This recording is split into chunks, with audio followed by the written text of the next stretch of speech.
Good evening, hello and welcome to Debrief. I'm Anusha Soni.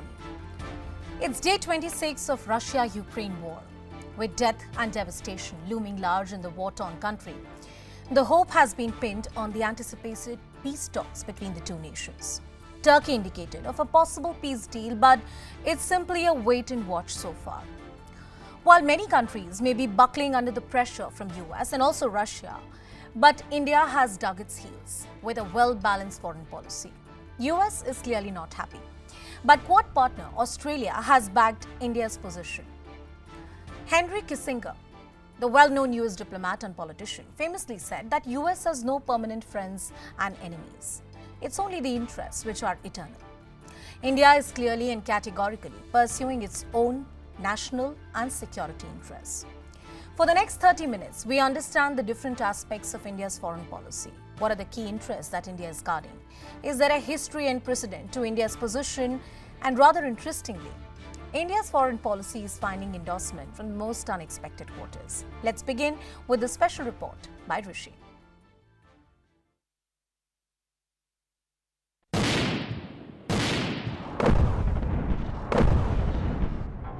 It's a mature, balanced diplomacy and the foreign policy position of India on the Ukraine war that's winning the Indian government admirers across the world. The latest to join the ranks is India's Quad partner Australia, that has backed the country's stand on Ukraine, saying that all Quad nations have their own bilateral ties with Russia and their own perspectives. And this endorsement of India's stand comes despite Australia being a vocal critic of Russia's stand on the devastation that is happening in Ukraine. Australian High Commissioner to India Barry O'Farrell praised Prime Minister Modi and acknowledged the Indian government's attempts to end the conflict. Unlike its Quad partners, the US, Japan and Australia, India has not condemned the Russian invasion of Ukraine and has been maintaining that the crisis should be resolved through dialogue and diplomacy. And India's foreign policy on Ukraine was lauded even across the border, with one of the fierce critics of the government, Pakistan Prime Minister Imran Khan, praising PM Modi for keeping a neutral policy on Ukraine and importing crude oil from Russia despite American sanctions. मैं आज हिंदुस्तान को दाद देता हूं, इन्होंने हमेशा आजाद foreign policy रखी। आज हिंदुस्तान उनके साथ मिला हुआ है, उनका अलायंस है। क्वाड के अंदर अमेरिका का अलायंस की हुई है, रूस से तेल मंगवा रहा है, जबकि सैंक्शंस लगी हुई हैं। India's first challenge came on the 28th of February when there was a procedural vote taken in the UNSC to call for a rare special emergency session on Russia's aggression against Ukraine. And a decision was taken to abstain.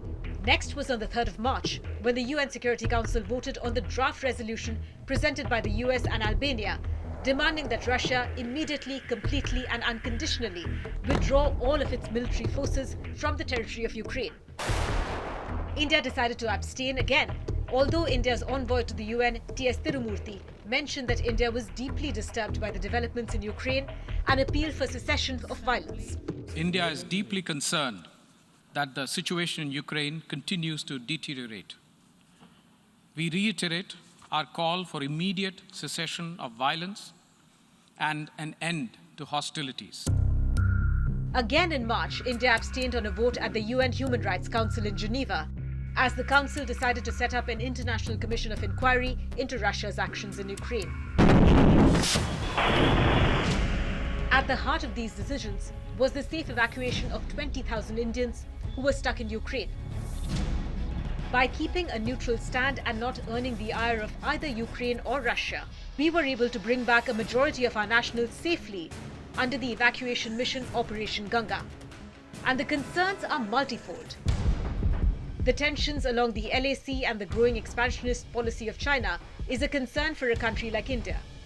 India needs strategic and powerful partners like Russia to keep the Chinese in check. The unholy nexus of China and Pakistan further adds to India's concerns.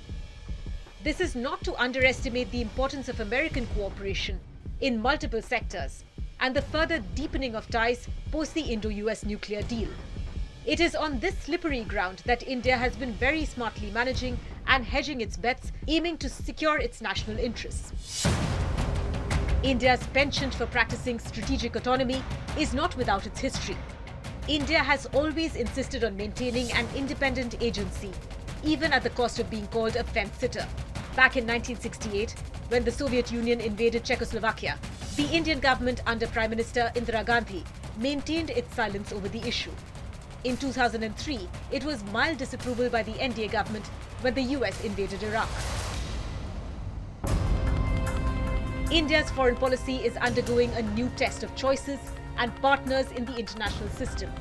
And India's strategy in Ukraine is a perfect example of that. But with the Russian aggression continuously increasing, being a fence-sitter will be a tightrope walk for India. With Rishi Sinha, Anisya Kumar for CNN News 18. Canberra is looking to diversify its business interests in the face of a very aggressive Beijing. The relation between China and Australia soured further after the Australians sought accountability after the spread of COVID-19 virus. Experts argue the Chinese have been very aggressively weaponizing their business interests, and a lack of democratic setup within China makes the business interests far more vulnerable. A historic cooperation between India and Australia is being shaped up in the context of countries like Australia looking for options outside China. What does the backing of Australia mean for India in the wake of Russian invasion of Ukraine, and how is this cooperation being viewed by Beijing? Ritangshu with a special report. Kim Cho from Brisbane, Prime Minister Modi. And with that, the second ever India-Australia virtual summit kicked off. Prime Minister Narendra Modi welcoming his Australian counterpart Scott Morrison to a summit that's already made history. 193 crores on clean tech, 136 on space cooperation, 152 crores on foreign trade, 97 on skills and innovation, and 93 crores on scientific cooperation. A sum total of 1,500 crores in Australian investment, the largest ever. Our comprehensive strategic partnership, though, reflects the ambition that we share and we hold for our relationship. We've made great progress in defence, maritime cooperation, science, technology, clean energy as well. But this is a collaboration going far more than space and clean technology. The summit comes just 48 hours after the visit of the Japanese Prime Minister. India, Australia, Japan, 3 out of the 4 nations that form the most potent Pacific group, the Quad. Quad में भी हमारे बीच अच्छा सहयोग चल रहा है। हमारा यह सहयोग फ्री, ओपन और इंक्लूसिव इंडो पैसिफिक के प्रति हमारी प्रतिबद्धता को दर्शाता है। A group which has got the Chinese in knots, who claim that it mirrors what groups like NATO are doing in Eastern Europe, triggering the Russian invasion of Ukraine. But despite blowing hot and cold, China knows it can't undermine India's presence in the Asia-Pacific region, which is why, for the first time since Galwan 2020, the Chinese foreign minister will be visiting New Delhi later on this week. And the bilateral meetings don't end there. The beginning of April will also see the maiden visit of Israeli Prime Minister Naftali Bennett, the very man who's believed to be mediating between both Vladimir Putin and Volodymyr Zelensky. From friends to foes, partners to power players, India seems to be hedging its interests with all of them. Ritangshu Bhattacharya for CNN News 18. Russia's war strategy in Ukraine now appears to be a coordinated assault to cripple the country's war-fighting capability. But Moscow's latest weapon of choice to achieve that object has shocked the entire world. The hypersonic missile is the first use of a nuclear-capable advanced weapon in a war. And it doesn't augur well. What is the message that Russia is sending out, and what does it mean for the region itself? Here's a special report.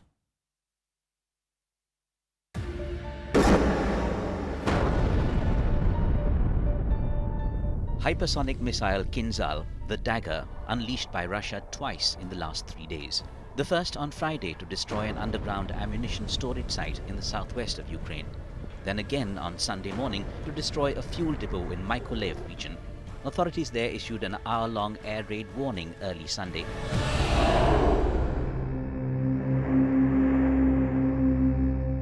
A look at the specifications of the Kinzhal spells out just why it's a landmark in the offensive so far. The missile travels at 10 times the speed of sound, that's more than 2 miles per second. Optimized for high-precision air-to-ground operations, the Kinzhal can strike targets 2,000 kilometers away. Hypersonic missiles travel at lower trajectories than conventional ballistic missiles, making them harder to detect. They can also maneuver to evade missile defense systems. And beyond conventional ones, this one is capable of carrying nuclear warheads. President Putin had termed the Kinzhal among several latest generation strategic weapons that could overcome any US defenses.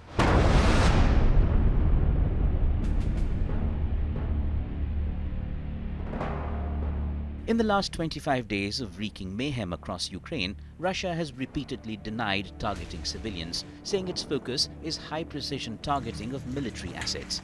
Western military analysts call deployment of hypersonics an effort by Putin to regain lost momentum and a response to Russia's losses on the battlefield, even as the US administration insists it's not a game-changer. Some, however, do point out that this may signal a new phase of the war, with Russia looking to show the world its abundant firepower.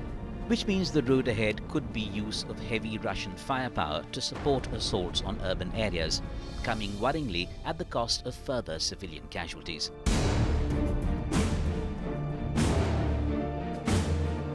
The signs of a shifting military strategy come as President Joe Biden prepares to travel to Europe to rally further support for Ukraine. The US has agreed to supply Ukraine with drones, Stinger anti-aircraft missiles, anti-tank missiles, small arms and ammunition. At least on the face of it, immediate ceasefire hopes could grow dimmer. Bureau Report, CNN News 18. All right, with that, we are slipping into a very short break. More ground reports lined up on the other side. Stay tuned.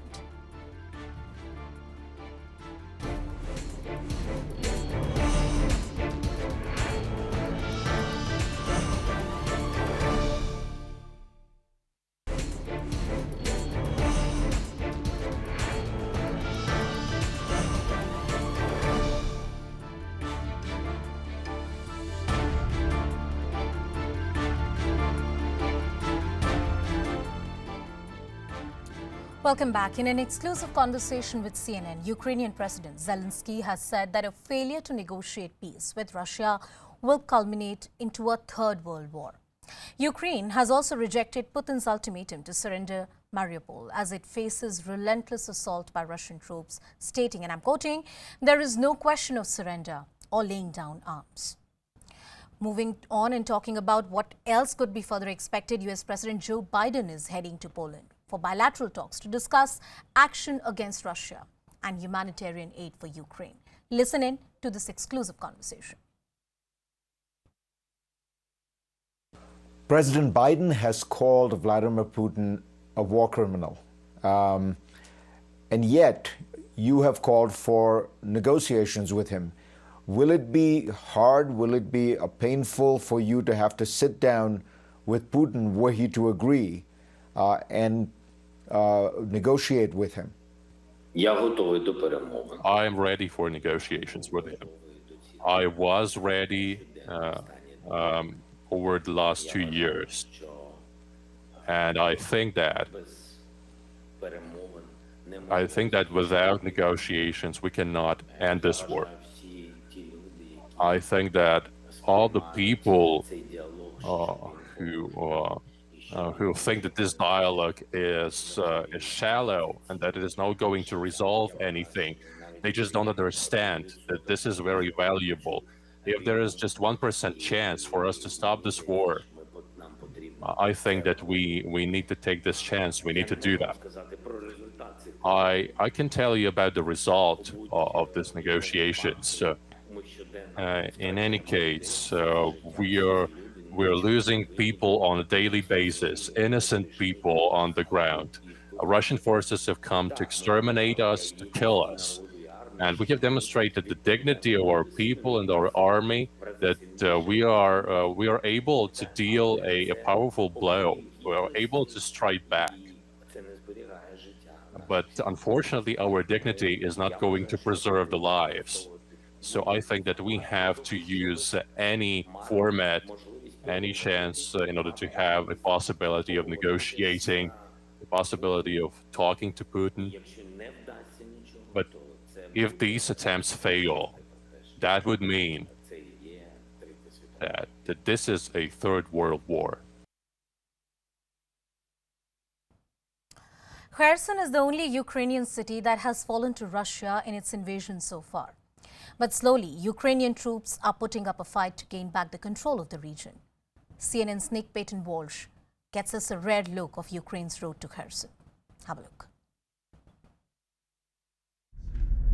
This is what the slow rout of Russia in southern Ukraine looks like. Kyiv's forces are pushing close to Kherson, the first city the Kremlin took. Here, so many people being evacuated day by day, and the eerie quiet in contrast to these impacts we see all around in the fields. Just constant barrage over the past days. The bus is the last way out of here, going from door to what is left of every door. The village of Posad-Pokrovsky has been Ukraine's last position for days, and so this is what Russia left of it. The noise is the village gas main leaking furiously. Putin's war of annihilation was sure not to overlook this school, its front torn off by a missile. It is hard to imagine life returning here even when the shelling stops, which just now it does not. We run down for cover. The Marines here are mobile, pushing forwards where they can.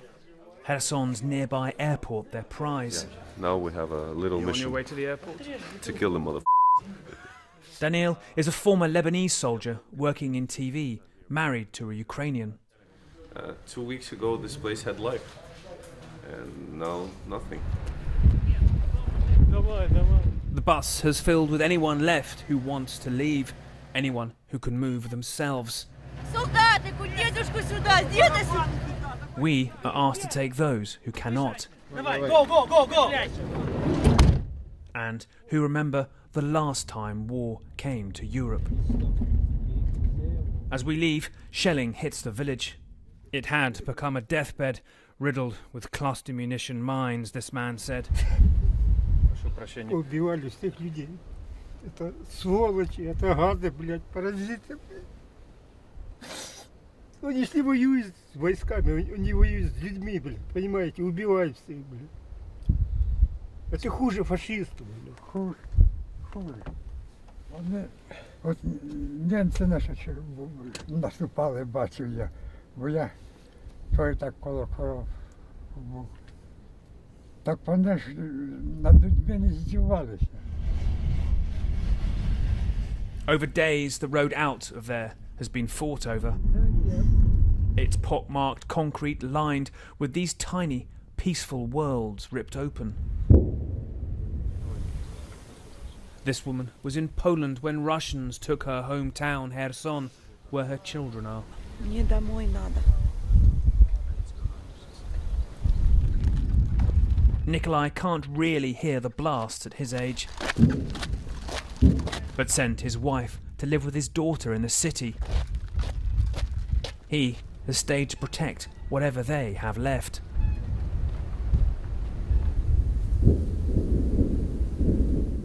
Shelling hits the road out again, and we drive past the earth Putin's shells have happily scorched as his army slowly loses whatever ground here it gained, Ukraine's guns pushing them back. But Moscow imposes a cost. These barracks, torn in two, reduced to rubble by missile strikes that killed dozens of Ukrainian soldiers, some as they slept Friday morning, in one of the worst known losses of the war. This trauma unit struggles with some of the 40 injured. Так, девочки, мне нужна анестезистка сюда с тиопенталом и ломчи со всеми.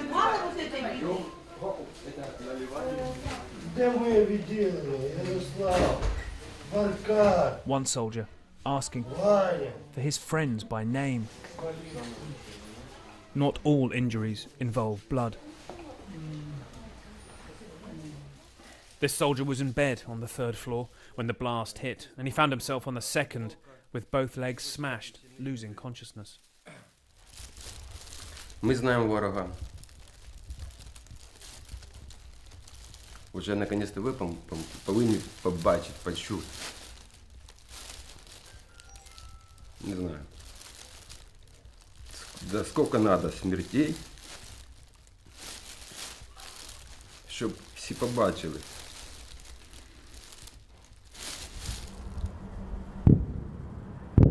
That night, the Kremlin's blunt force hits another target around Mykolaiv. Moscow may be losing ground here, but does all it can to crush and stifle what it cannot have. The Ukrainians have been constantly at the war footing, countering the Russian aggression. There have been several visuals doing the rounds on social media where Ukrainians were seen towing the Russian tankers.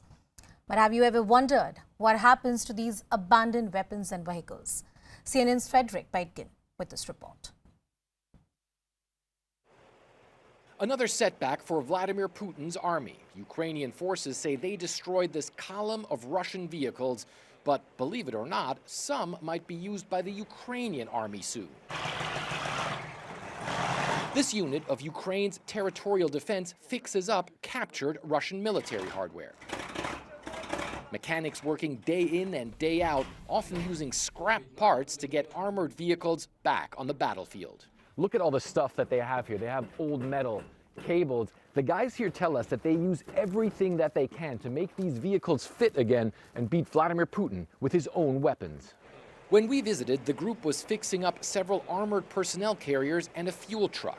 They also showed us this video of rockets they claim they captured and which they also say had already been fired back at the Russians. While some of the vehicles are captured during battle and the Russian crews killed or captured, often Russian soldiers simply abandon their gear and run away. Yuri Golodov, the deputy commander of this unit, tells me. The Russian soldiers are frightened and demoralized, he says. They are afraid to be separated from each other because they are being shot at from every bush.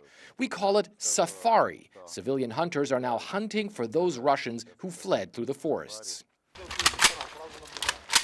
The Territorial Defense Unit also trains new fighters to help defend Ukraine's capital.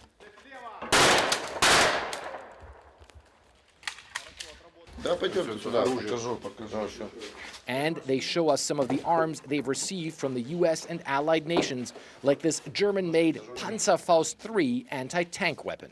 Is it effective? I asked the deputy commander. Very effective, to shoot tanks, he says. Ukraine's forces continue to hold off Russian advances in Kyiv and elsewhere. But their own losses are significant as well, both military personnel and civilians getting killed by Russian fire. Ukraine's President Volodymyr Zelensky told CNN's Fareed Zakaria in an exclusive interview. We're losing people on a daily basis, innocent people on the ground. Russian forces have come to exterminate us, to kill us. And we have demonstrated the dignity of our people and our army, that we are able to deal a powerful blow. We are able to strike back. They strike back with any weapons they can get their hands on, whether those come from allies abroad or from their enemy. These fighters say anything that drives and shoots will be put to use against Vladimir Putin's invading force.